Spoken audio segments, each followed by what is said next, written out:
Afghanistan and Western Iraq, he would probably have control of at least a third, if not half, of the country.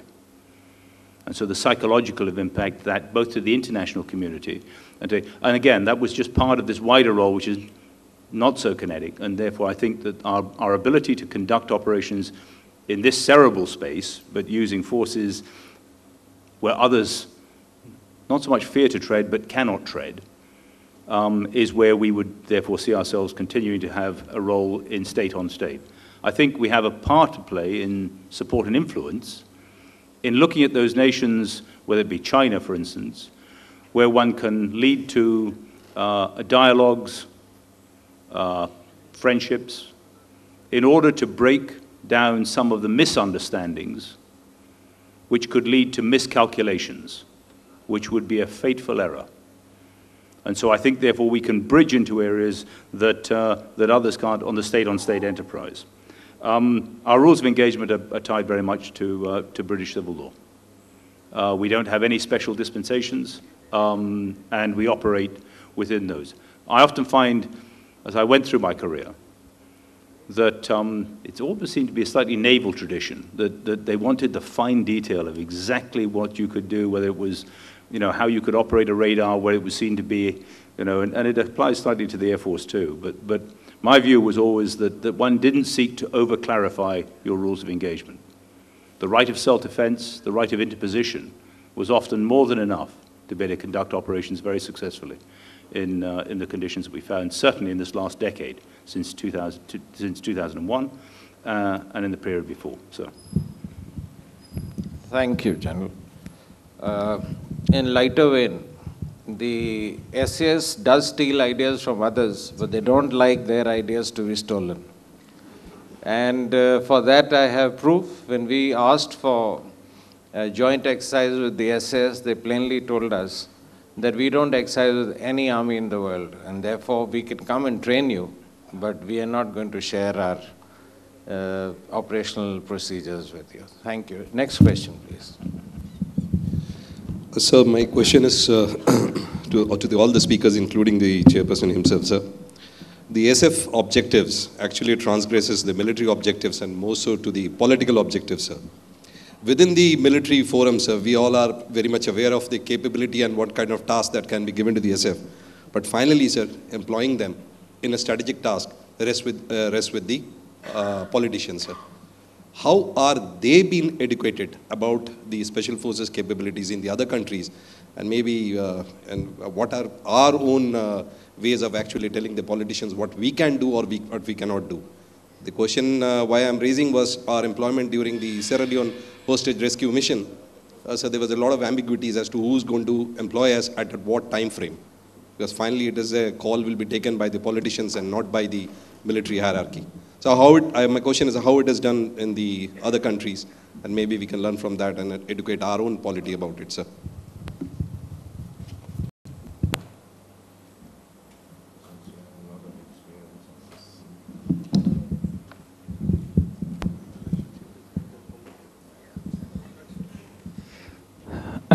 It's very simple. Israel is not an army that have a country. It's a country that have army. So the Israeli army is under the Israeli government, and the government decided what the goals of the war or what the goals of the special operation, and they decide what is the rule of engagement.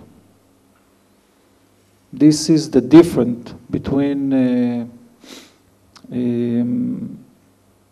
killer to an army, that you have a permit to kill in a certain situation.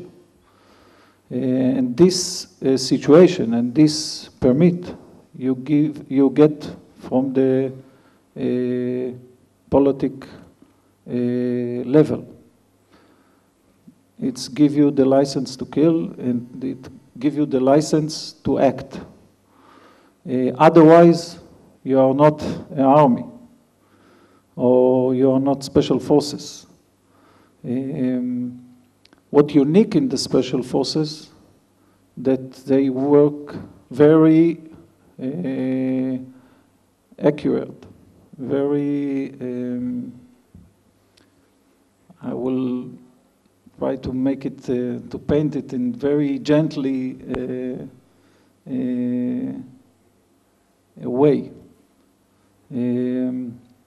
So this is the relationship between the politic level to the army level. Another more thing, it's the connection between the special forces to the other agency. The political level, he is the only one that authorized to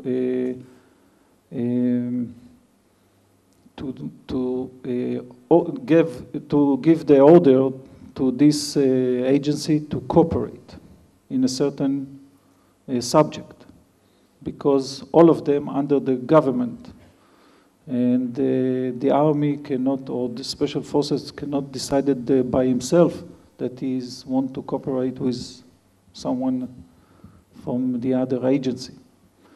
So this is the relationship between the politic and the army. Yeah, I just had a very quick one, which is, I think that my Israeli friend put up a very interesting, I think it was his first or second slide, when he said, from decisive to attrition. It's a very important understanding, because the recognition by the political authority that you are in a continuum of conflict, that these subnational and transnational threats are real, whether they're, instigated from outside the country, inside the country, but they are very real. That by understanding that, there is a recognition they need to therefore be better at understanding. Situational awareness is not good enough. It's situational understanding that is required.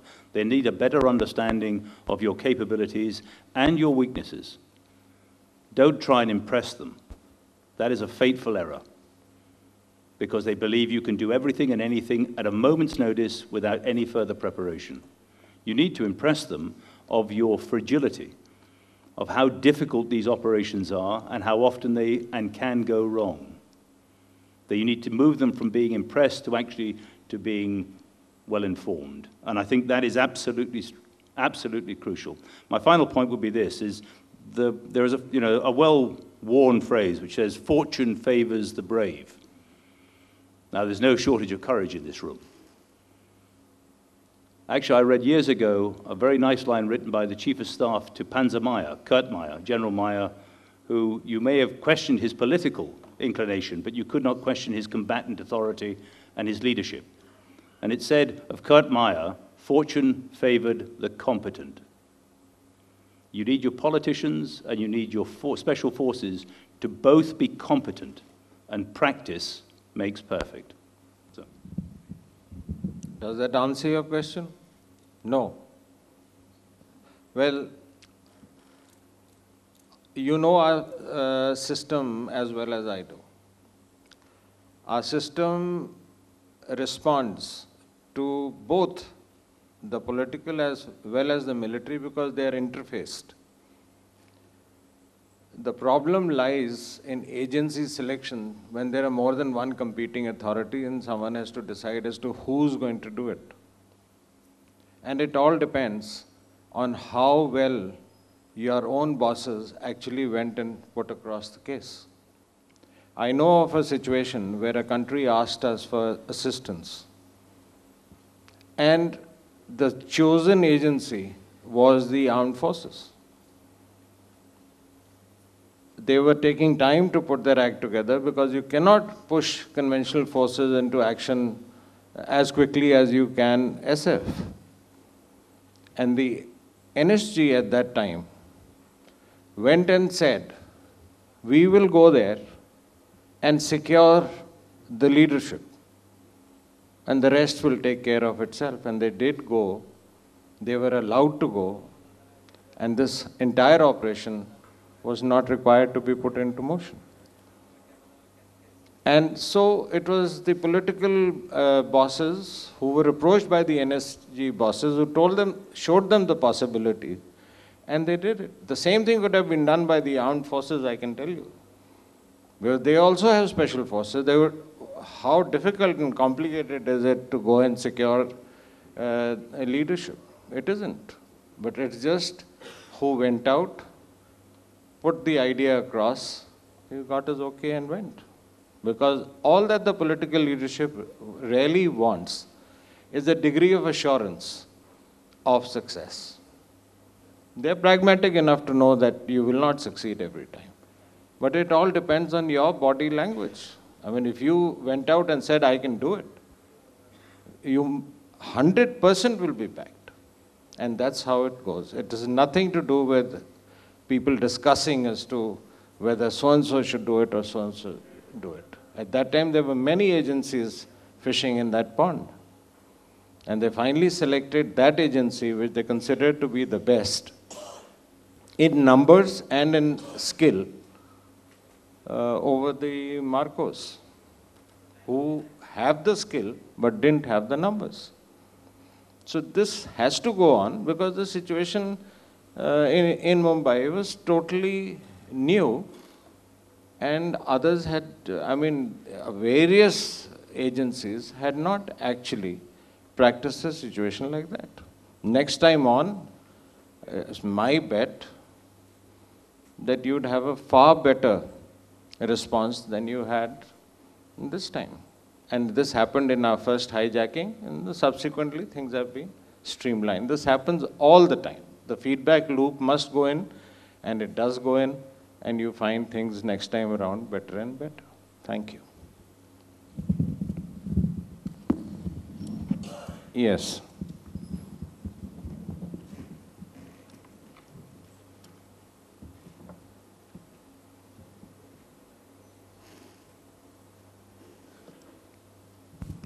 I'm Squad Leader Ravi. I'm with the Air Force. My question comes in from state and non-state actors. Today, there's a dangerous trend. I would use the word dangerous with a lot of caution. With the growing emergence of licensed mercenaries in the form of, let's say, Blackwater, Indus, and others. They're growing in strength, they're growing in capability, and beyond which, they're also trans-border. Today, would the chair see this as a threat in the years to come? That such houses emerge and countries let such houses emerge and strive. Thank you. Just repeat the last part. What is it that you want demystified? Many countries are letting such corporate houses grow, strive, and also emerge. Is that a threat for the special forces in the future? Would the House see this as a threat for the special forces? Okay. I can have a go. The private security companies are part of the architecture. If I take something like Group 4 Security, they employ 470,000 people. The British Army is 102,000. So they're not going to go away anytime soon. What is important is I sense that those who operate properly are then monitored properly, are credentialed. But the idea that the mercenary forces, as you refer to them, are going to go away, I think would be to misunderstand the reality. What we need to do is clearly identify those who are acting criminally, independently, arrogantly, irresponsibly, and using whatever they were taught to ill use. And you could see that with the drug. I remember operating down in South America against some of the drug barons, and you came across individuals there who had been brought in for $1. They were just paid hard cash. And they were quite competent individuals, so one had to be quite careful.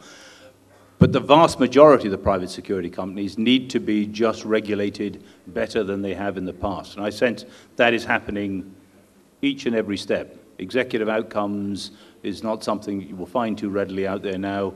There's a whole different architecture, but they're not going away anytime soon. Yes. Most of the security special forces operations. A little louder, please. Most of the SF operations, which have been cited as successful models, have been conducted in countries which have, relatively speaking, very poor retaliatory capability, or let's say African countries, or talking of Palestine and all. What happens if the special forces have to conduct operations without the permission of the country in which it is being conducted, and which has a capability to retaliate? This factor is very important in the sense that at times we are talking of knocking off terrorist bases in a country across our borders, and what prevents us from doing that probably is the country can retaliate very badly. Isn't that a very important factor in conducting special forces operations?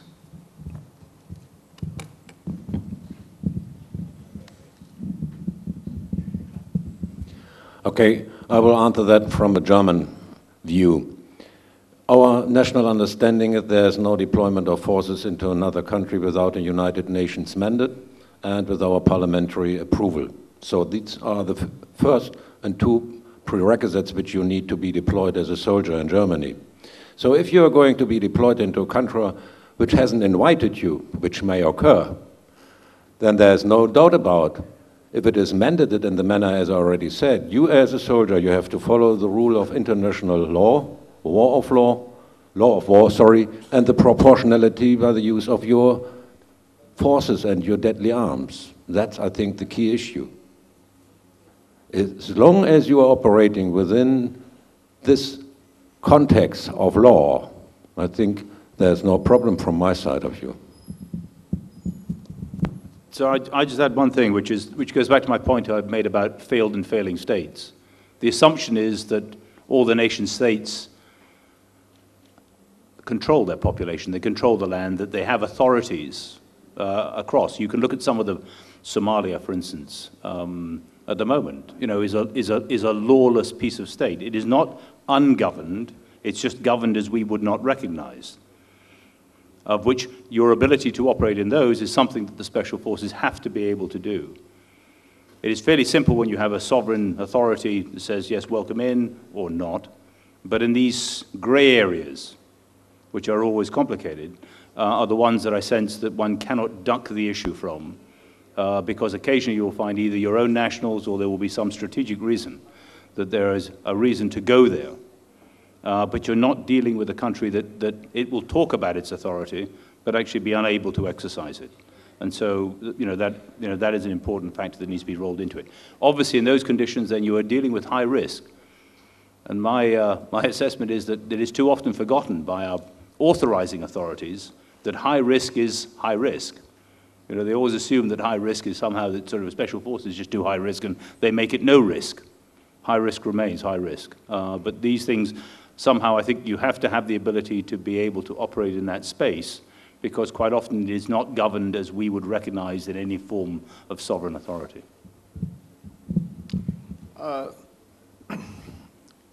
What do we think 9/11 was? It was #1 country of the world, best processes. And you must understand, special forces don't have to be mill-mill. They mutate to achieve an objective in the manner that will get them success. All the instruments available to the US didn't prevent it from happening. You take the case of Israel. Elimination of PLO leadership in Europe, first world countries, successfully carried out. How they did it, it's there in a book. So it's not true that you can only operate in third world countries which are not organized enough to react. What you say is true, that if you are going to act in a manner that can be anticipated, whether it's third world or first world, you will not succeed. And that's what the SF is supposed to be doing, is to make sure that they create a methodology which will get them success. There are no holds barred. And the SF operates in a very different mindset. For them, ends are important, means are not important. For the uniformed fraternity, means are definitely important because they are answerable to national law, international law. The SF has a very different paradigm, and that reverses the existing paradigm in which the soldiers have been brought up to operate. Thank you. Next.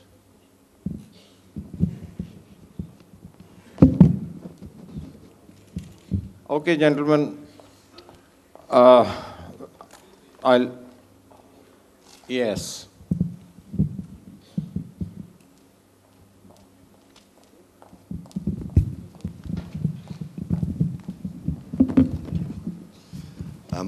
I'm Nicholas from Saffron Group. I'm French. My question is twofold.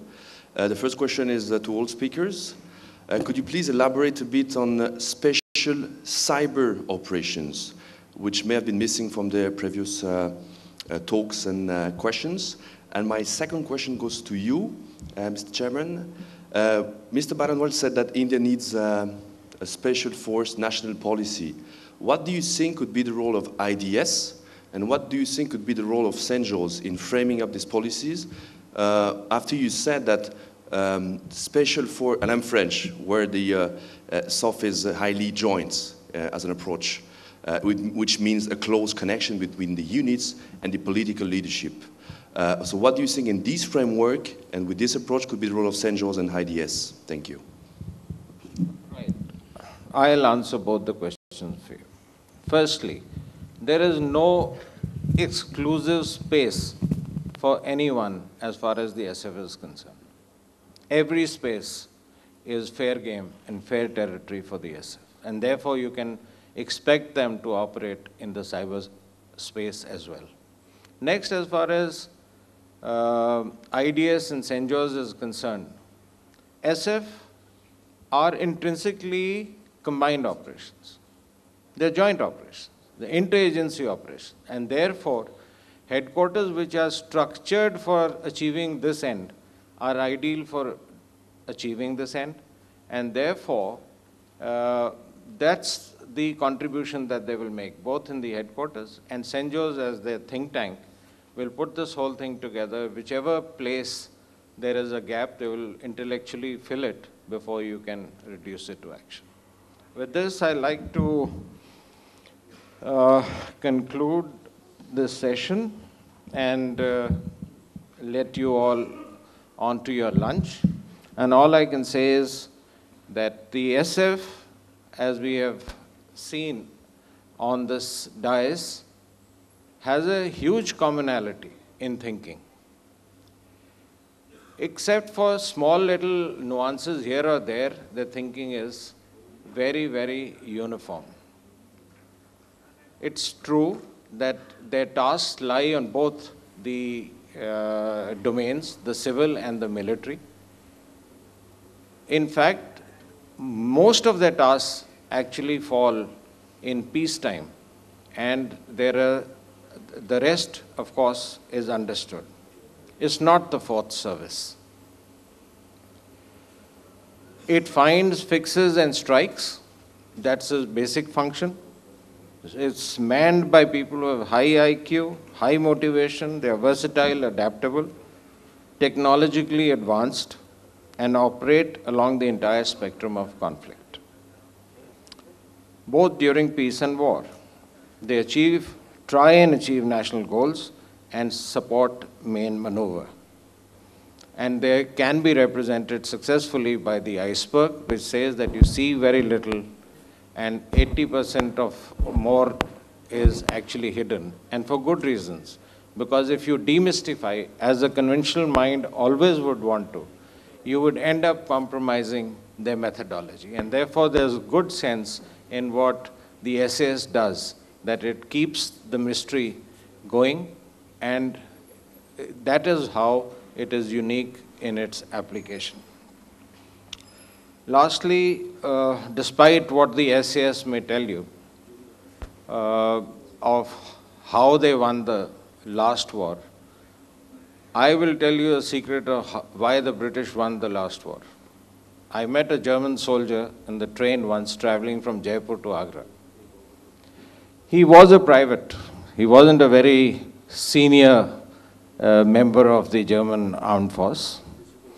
But he told me as we were discussing, and I had just finished reading the Russo-German campaign, and I knew quite a lot. He said, you know more about that war than I do, but all I can say is that I was behind Moscow. I was a sniper, and from the trees we could see the tail lights of all the vehicles which were flying in Moscow. He says, our operations didn't go that well. I got caught, and I was interned in a prisoner of war camp in England. And he says, there, you know, the commandant of that camp, who's a major, asked me a question. He said, do you know why we won the war?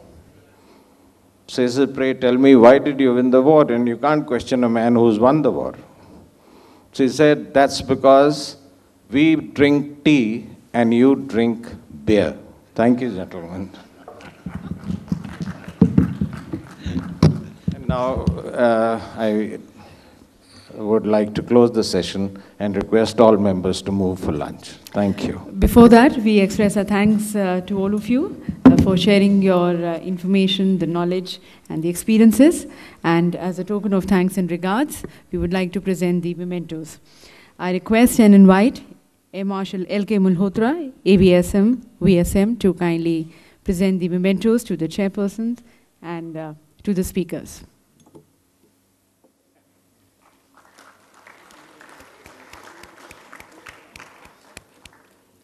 Thank you to our international speakers, Lieutenant General Retired Sir Graham Lamb.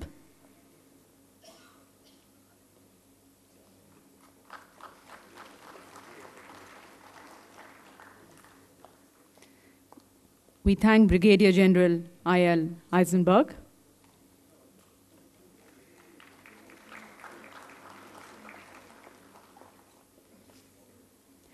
Thank you to Colonel Philip Landcheff.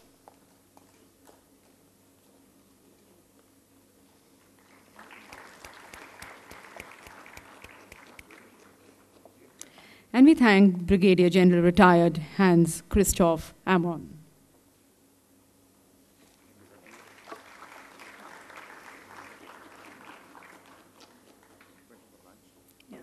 Thank you, sir, for presenting the mementos.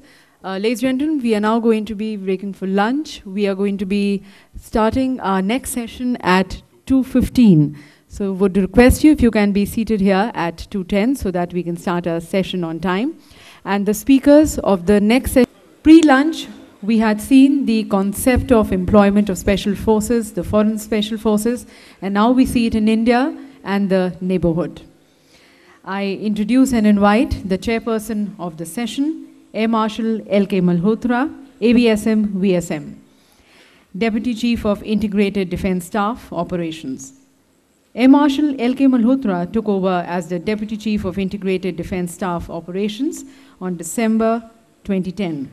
He was commissioned in fighter stream in 1973 and has flown almost 4,000 hours on a variety of fighter aircraft, with maximum experience on Jaguar aircraft.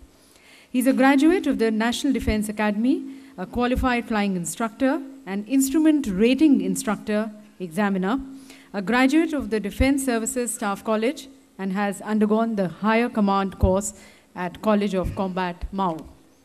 And quite befittingly, he has been designated as the Commodore Commandant of 14th Squadron Air Force, commonly known as the Bulls. Invite him as the chairperson of this session.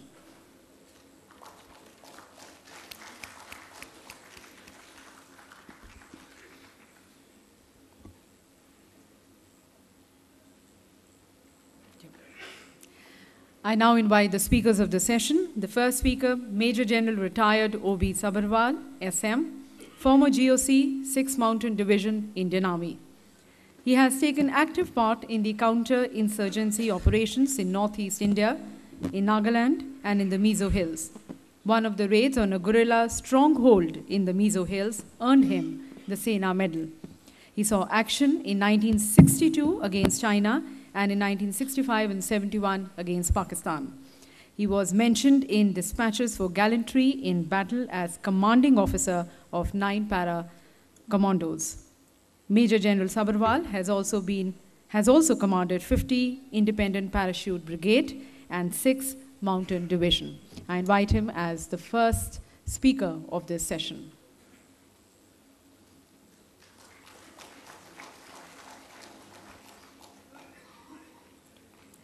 Our next speaker, Lieutenant General Retired P.C. Katoch, PVSM, UYSM, AVSM, SC, former Director General, Information Systems, Indian Army. He fought in the 1971 Indo-Pak War, commanded a commando company in insurgency area, a special forces unit in Sri Lanka, a brigade on Siachen Glacier, a division in Ladakh, and a strike corps in semi-deserts. He has vast experience of operations in mountains, high altitude, and in the counter-insurgency and counter-terrorism. I invite him as the next speaker of this session.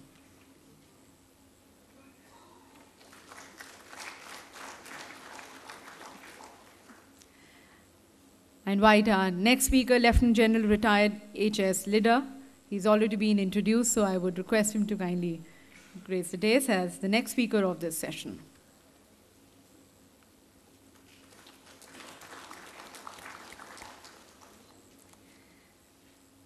And now I request and invite our next speaker, Air Commodore Rajesh Aisa, VM, Principal Director Operations Helicopters, Indian Air Force. He has 7,500 hours of flying to his credit, including experience in combat zones in Sri Lanka, Siachen Glacier, Kargil, and Congo. He's a Cat A flying instructor and a graduate of the DSSC.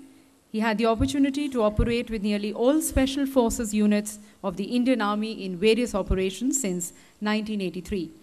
He has also been trained with the NSG as helicopter crew for special missions. I invite him as the next speaker of this session.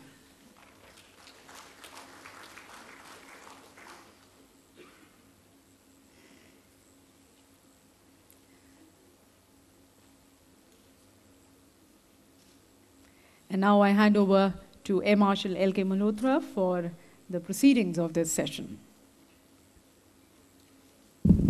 Thank you, ma'am. Good afternoon, ladies and gentlemen.